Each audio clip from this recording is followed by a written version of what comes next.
How long have you been monks? I have been a monastic person for 13 years. Yeah, I started when I was 11.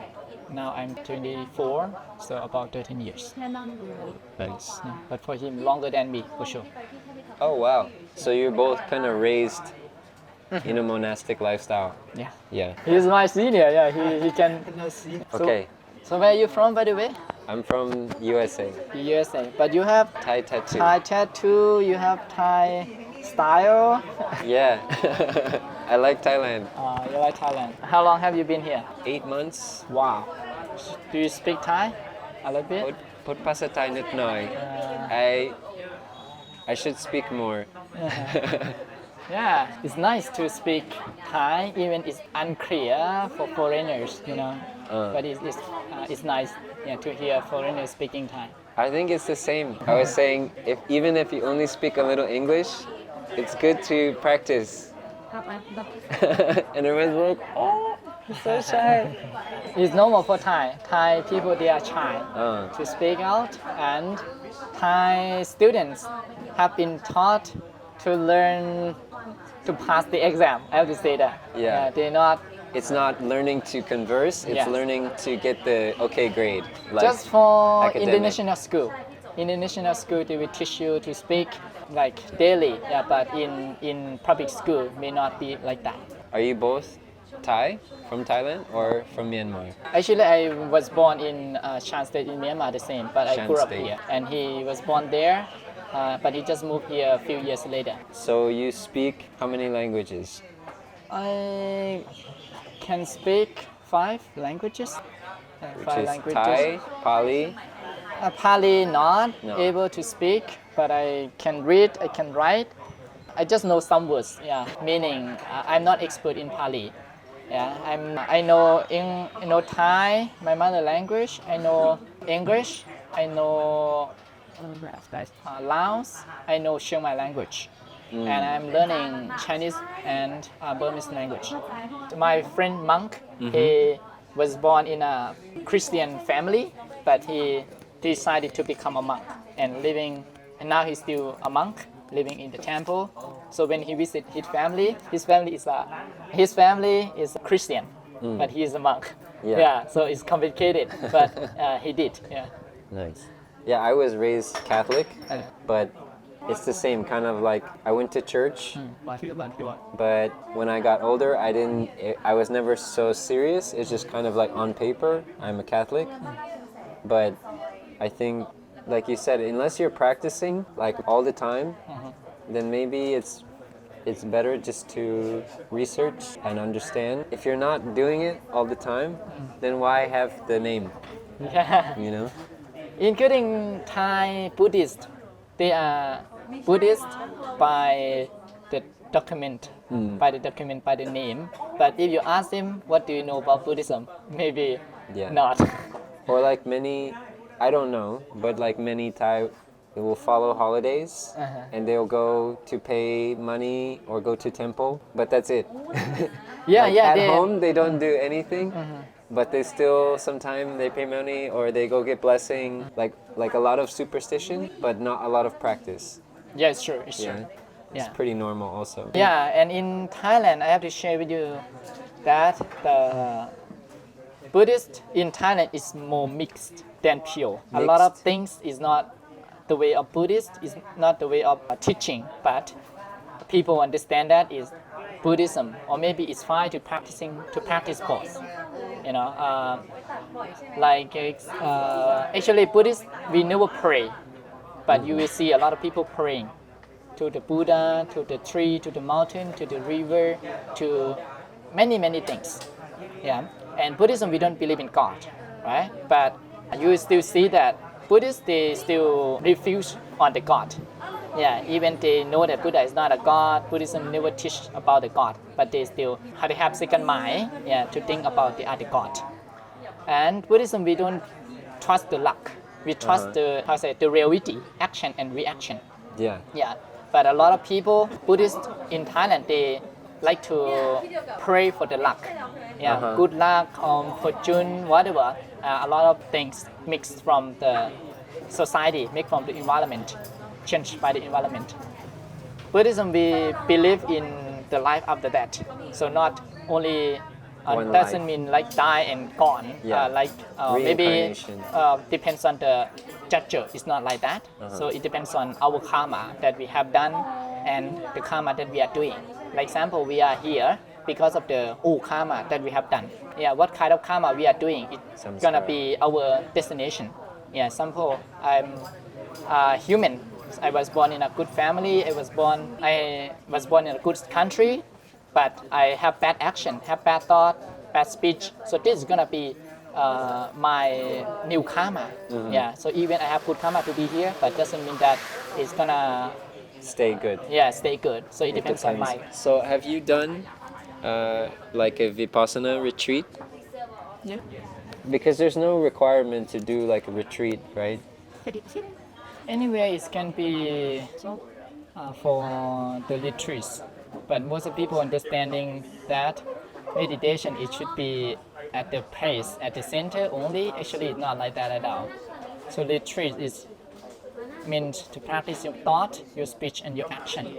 Yeah. And to practice vipassana, most people go to join at meditation at the center. Yeah, to practice for 10 days, maybe 3 days, maybe 15 days, 1 month, it depends. Yeah. But after I have done it, or maybe after I have learned from the teaching of the Buddha, I understood that meditation is not depends on the place at all. It depends on us. Yeah, if we know how to practice it, actually, it's possible. It is possible to practicing is everywhere. Yeah, it doesn't mean we have to practice in front of the Buddha statue or in the temple or with the monk. It's not like that at all. It depends on us.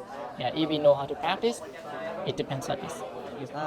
You think certain environments make it easier to understand what meditation feels like, or to become familiar with a more calm mind? Like being at a temple makes meditation easier, or being in a retreat can make it a little bit easier to understand for someone who's kind of new to. Yeah, it is. Yeah. But it doesn't mean that you have to, like if you can find a better place, you practice in different place. But if you cannot find, just practice by adapting yourself to be with it. For example, if you say that to practice it in the city is hard because of the noise, because of the car, whatever. And what happens if you go to the forest and you practice? If you practice in the forest, it doesn't mean that you're not going to get the noise from the bird, from nature, right? And if you just try to stop the sound, the noise, just waste your time. It's impossible. You may stop it here, but doesn't mean the other places gonna stop it for you. Yeah. So Buddha emphasize us to practice ourselves, not to worry about the others. Yeah, because the nature is nature. So if we not understand the nature, we're gonna lose our mind easily. But when we understand it correctly, we still can practice even we are not in the comfortable place. Nice.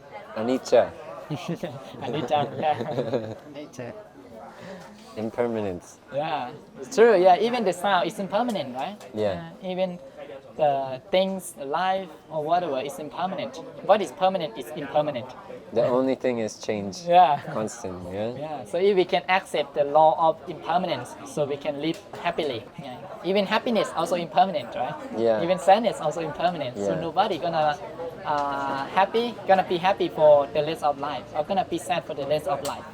Yeah. It's come and gone. Yeah. Just we practice ourselves to become to be a watcher, or an observer, without judging it.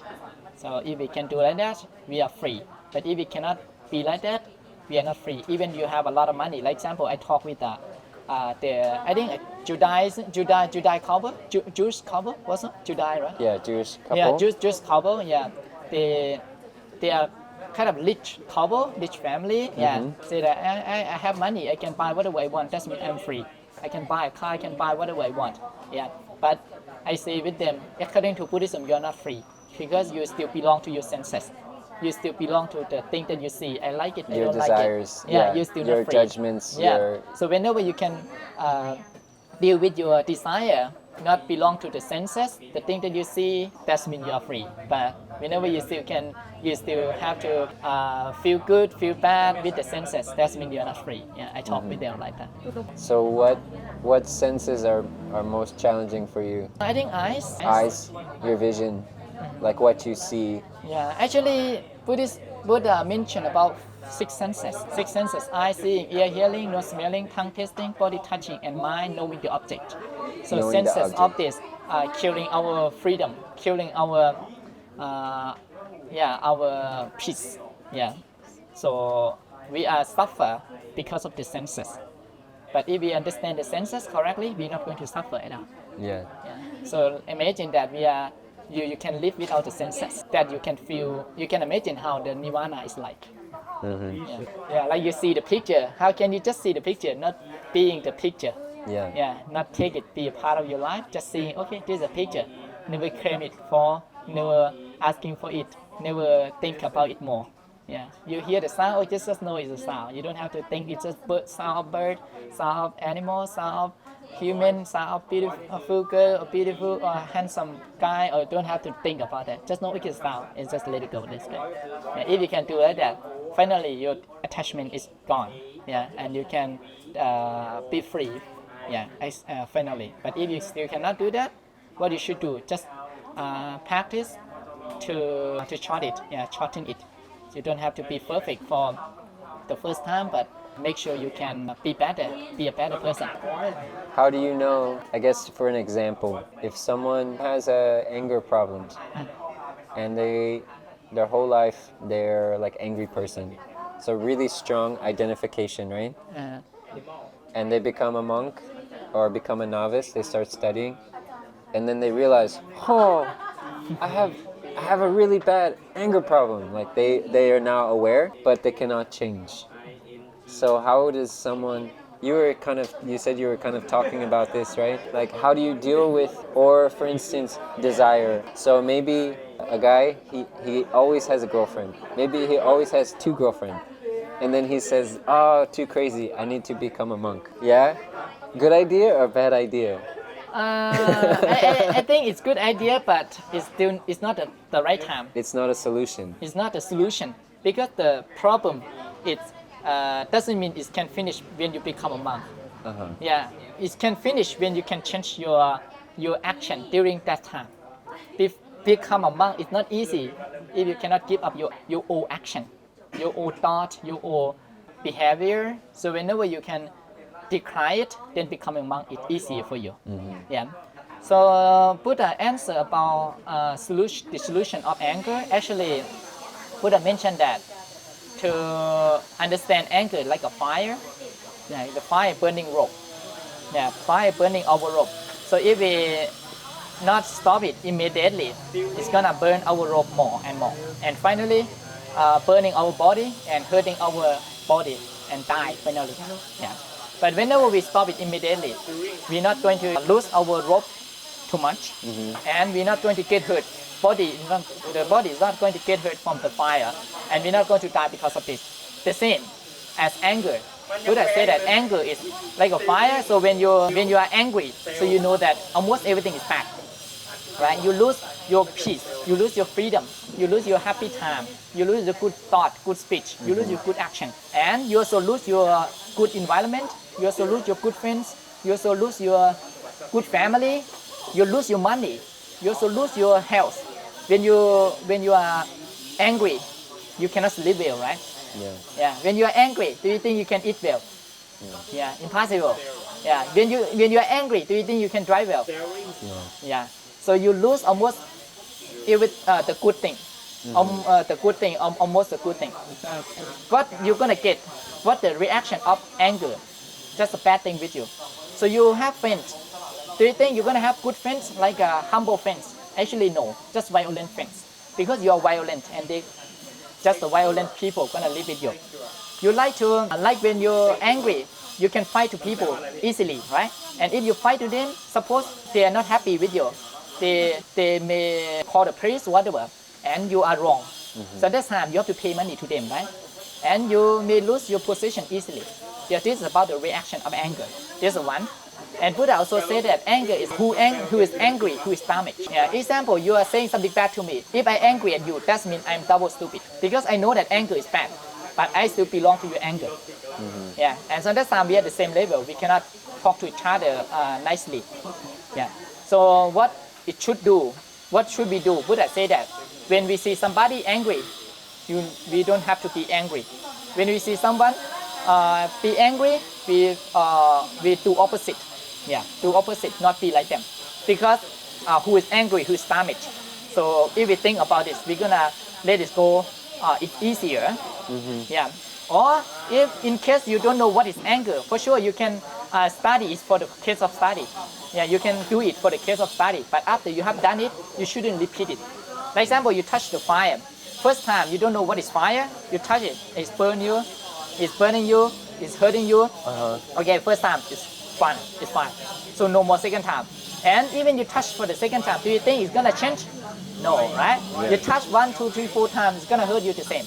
Yeah. So what should you do? Okay, learn for the case of study. But if it's better than you, better than that, you can be a wise man, not a smart man. Do you know what is the difference between smart man and a wise man? The experience. Yeah. You think it's experience, right? Yeah. But what the answer from this man, actually not Buddha, but the answer of this man say that a smart man gonna learn from the own mistake, and a wise man gonna learn from the other mistake. Example, you don't know the fire, you touch the fire for the case of study. This means you are smart. Yeah, but you get hurt. You learn from the own mistake. Yeah. But if you get hurt and you never stop, that means you're pretty stupid. Yeah. But another person, he is looking at you. You're getting hurt, getting burned from the fire. I don't have to be like you. Yeah. And even I touch it like this, I do like this, doesn't mean it's gonna be different from you. Yeah. So if you can be a watcher, observe from the people, from the realities, without experiencing by yourself, that means you are a wise man. Yeah. So we don't have enough time to experience everything in this world. What we should do, be focused on be focused to the most important for our life. During we have time, what should we do? Yeah. So we don't have to cut out of the tree from the big forest to get out the big forest. We just cut the tree in front of us to get out the big forest. You know. So we have here. Not about, I'm not sure 100 years or not. Maybe tomorrow I'm gonna die, I don't know. So suppose I die tomorrow, what I can do today? Yeah, so that's why Buddha teaching us do not be, should be careful, not careless about the life. Yeah, because every day can be the last for us.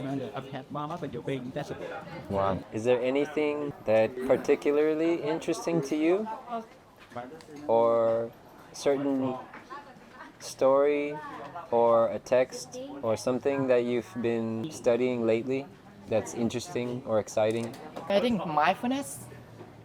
I think reality. I think about the action and reaction. Action and reaction. Yeah, so we can prove it by ourselves. The action causes reaction. Yeah. So whenever we not change the reaction, or we not change the action, for sure the reaction not going to change. Yeah, what you should do, stop worrying about the reaction, but be focused on the action. Yeah. Whenever we have the good action, even we expect to have good reaction or not, it's gonna feedback by the good reaction. So I strongly trust the law of action and reaction. It also can call it karma. Yeah. Yeah. I guess you're, in the way you're talking about it, it's like learning through your actions, not in like a literal sense of like, oh, I did something good, now this good thing is happening to me, like not tracking action, but just understanding that almost like a feeling that you don't think about it, you just do good because you know somewhere in observing that the reaction has the tendency to follow the action. Even if we're not gonna get something good, it shouldn't stop us from doing good. There's no way to see how much you have to pay off. So it's not, we don't have to be so concerned with always, it's more about the action. It makes sense? Like yeah, even the blessing is not a part of Buddha teaching, right? Yeah. And what we should do, we should be careful to our action, yeah, and not to waste the time to change about the reaction. And I like about the words, yeah, of somebody. He said that like you don't have to waste your time to think about finding the bowl to correct the water from the taps. Yeah, but what you should do is change the taps because the tap is cause the water To leak. yeah. So whenever you not stop the origin of the problem, but you are worrying about the end of the problem, so just waste your time.